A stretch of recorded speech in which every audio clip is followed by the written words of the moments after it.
Hello, हाय, नमस्कार मैत्रिणी. पुन्हा एकदा शंभूज क्रिएशन या चॅनलमध्ये तुमचं अगदी मनापासून स्वागत आहे. हे बघा, आपण ज्या अस्तर ब्लाऊजची कटिंग केली होती 4 टक्स, ते आता आपण ब्लाऊज पीसवर ठेवून ते पॅटर्न कट करून घेतो आहे. हे बघा, मी आता बाही ठेवून घेतली, कट करून घेते आता सर्व पॅटर्न. हा पाठीचा भाग आहे, त्यानंतर हा फ्रंटचा भाग आहे. व्यवस्थित सेट करून आपल्याला कट करून घ्यायचे आहे सर्व पॅटर्न.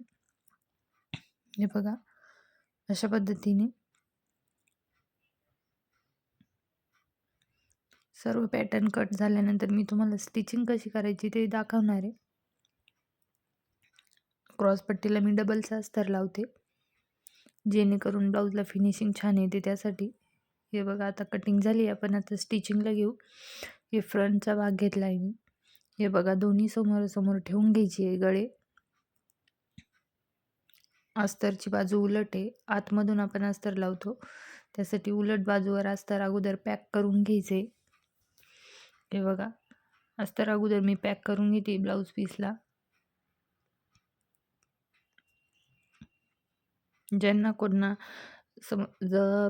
पेपर पॅटर्न काढण्याचा कंटाळा येत असेल त्यांनी अस्तरवर जरी कटिंग केली तरी चालेल, पण एकच ब्लाऊज जर सारखं येत असेल तर त्यासाठी पेपर पॅटर्न बेस्ट असतं. कारण सारखं सारखं पॅटर्न काढल्यापेक्षा आपण ते पॅटर्न काढून ठेवू शकतो, कारण दुसऱ्या वेळेस जर ब्लाऊज आलं तर तेच ठेवून आपला वेळ वाचतो त्यासाठी. हे बघा, आता मी अस्तर जॉईन करून घेतले ब्लाऊज पीसला. त्यानंतर आपण हे जे टक्सची मार्किंग केली त्यावर मी शिलाई देऊन घेते. त्याने काय होतं, आपला अस्तर आहे ना, जे ब्लाऊज पीसला व्यवस्थित पॅक होऊन जातं. म्हणजे आपण टक्स देताना ते टक्स कधी कधी काय होतं, सिल्कचं जर कापड असेल तर टक्स आपला फक्त अस्तरलाच बसतो, त्यामध्ये ब्लाऊज पीस येतच नाही, ते मग व्यवस्थित वाटत नाही, फिनिशिंग छान येत नाही. त्यासाठी अगोदर आपण अस्तर ब्लाऊज पीसला पॅक करून घ्यायचं, म्हणजे त्या टक्सवर एक शिलाई देऊन घ्यायची. मग आता शिलाई द्यायला घ्यायचं आहे. बघा, अशा पद्धतीने आता मी शिलाई देते टक्सला. जसं मार्किंग केलं आहे तसेच आपल्याला शिलाई द्यायची. खालच्या बाजूने फक्त अर्धा इंचात जे मार्किंग केलं होतं, बाकीच्या सर्व टक्सला पाऊण पाऊण इंचाचं शिलाई द्यायची आहे. बघा, अशा पद्धतीने शिलाई देऊन घेते मी. आता डबल शिलाई द्यायची आपल्याला, व्यवस्थित पॅक करायचं आहे. हे बघा, आता शिलाई देऊन झाली की छान पग पडला आहे बघा बरं. आता मी क्रॉसपट्टी लावायला घेते आहे. सरळवरती सरळ ठेवली आहे, आतमध्ये अस्तर ठेवायचं आहे आणि व्यवस्थित पॅक करून हे बघा एकावर एक ठेवून आता मी अर्धा इंचाचा ठेवून शिलाई देऊन घेते. हे बघा, अशा पद्धतीने व्यवस्थित शिलाई देऊन घ्यायची आपल्याला. त्यानंतर हे बघा, असं करून परत एकावर एक ते व्यवस्थित ते आकार ठेवून त्यावर अर्धा इंच शिलाई देऊन घ्यायची. आतमध्ये कापड आलं नाही पाहिजे याची काळजी घ्यायची आपल्याला, कारण आपण सर्व कापड आतमध्ये फोल्ड केले तर ते बाहेर काढायचं. हे बघा, याने काय होते, आपली जी क्रॉसपट्टीची शिलाई असते ती आतमध्ये जाते, त्याने ना फिनिशिंग छान येते. आता आपण हे बघा, आईसाठी ही पट्टी, हुकसाठी ही पट्टी घेतली, अर्धा इंच असे मी टीप देऊन घेते.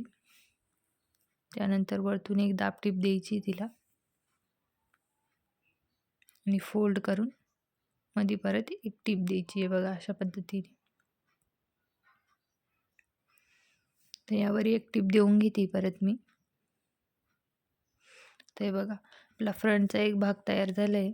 मी दुसरा देखील त्याच पद्धतीने सेम तयार करून घेतला आहे आणि त्याला पायपिंग देखील लावून घेतली आहे. या अगोदरच्या व्हिडिओमध्ये देखील मी सांगितले का पायपिंग कशी करायची, तुम्ही त्या पद्धतीने करू शकता. हे बघा, आता ही बाही घेतली, या बाहीला आहे ना लेस अटॅच तशीच आहे, मी लेस काढलेली नाही. आपण कशी बाही जॉईन करायची इथे मी तुम्हाला दाखवत आहे.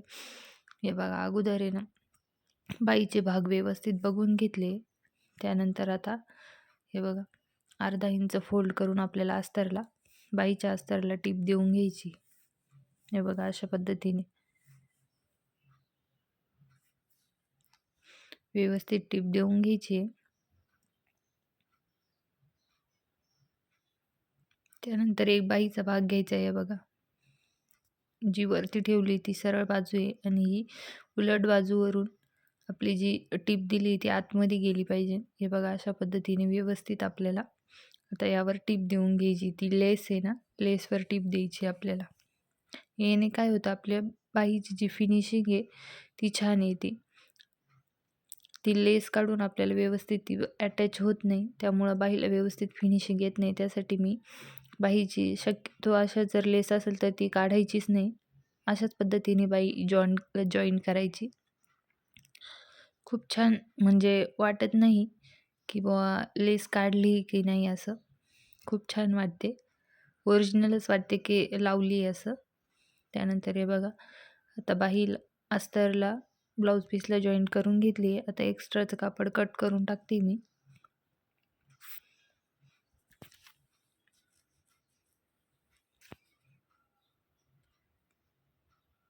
अशा पद्धतीने आपली बाही जॉईंट झाली आहे. हे बघा, तुम्ही बघू शकता. त्यानंतर दुसरी देखील मी अशाच पद्धतीने तयार करून घेतली आहे. हे बघा, दोन्ही बाही आपल्या तयार झाल्या आहे. आता आपण फिटिंगसाठी घेणार आहोत. या बॅकचा पार्ट आहे, याची देखील मी व्हिडिओ आपल्या चॅनलला अपलोड केला आहे बॅक डिझाईनचा. हे बघा, आता मी शोल्डर टिश करायला घेतलं आहे. सरळवरती सरळ भाग ठेवून घ्यायचा आपल्याला आणि अर्धा इंचाची शिलाई देऊन घ्यायची. लॉक करून घ्यायचे व्यवस्थित. हे बघा, अशा पद्धतीने ही मण्यांची लेस असते तिला व्यवस्थित पॅक करावं लागतं, नाही तर सारखे एक एक मणी निघत असतं त्याचं. हे बघा, अशा पद्धतीने व्यवस्थित पॅक करून घ्यायचं आहे आपल्याला.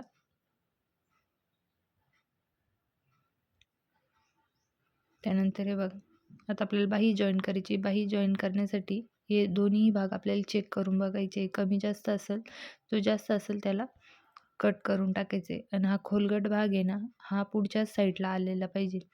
त्यासाठी हे बघा, बाहीचा असं सेंटर काढायचा आणि सरळवरती सरळ बाही जिथून आपण शोल्डर जॉईन केलं आहे तिथं त्या सेंटरवरती तो सेंटर ठेवून बाही अशी अर्धा इंचाची शिलाई देऊन घ्यायची. हे बघा, अशा पद्धतीने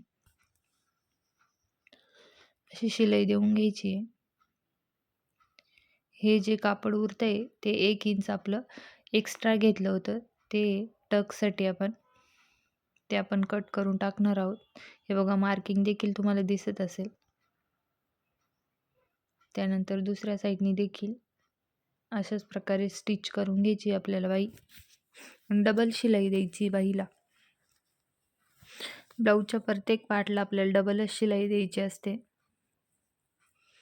हे बघा, इकडनं बघा किती परफेक्ट जॉईंट झालं आहे. आपली कुठेच कमी जास्त झालं नाही. आता साईडचे पण आपण डबल शिलाई देऊन घेऊ. त्यानंतर आता फिटिंगला घेऊ.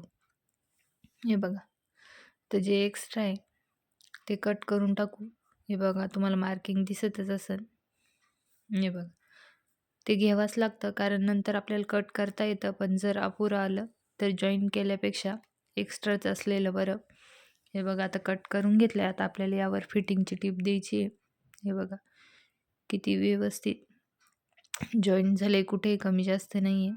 आता कमरकडून आपल्याला 8.5 इंचावर कमर आहे आपली, तिथं मार्क करायचं आहे 8.5वर. त्यानंतर छातीचा भाग आहे आपला 10 इंच. बघा, इथून व्यवस्थित टेप ठेवून 10 इंचावर एक मार्क करायचं आहे.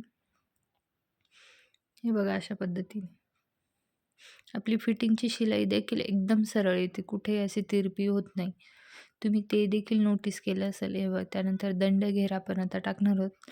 7 इंच दंडघेर आहे. आता व्यवस्थित जॉईन करून घ्यायचे.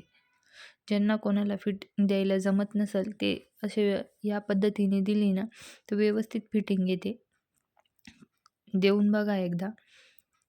पण त्या अगोदर आपल्याला ब्लाऊजवरचे मापं व्यवस्थित घेतलेले पाहिजे आणि पॅटर्न देखील व्यवस्थित काढलेले पाहिजे.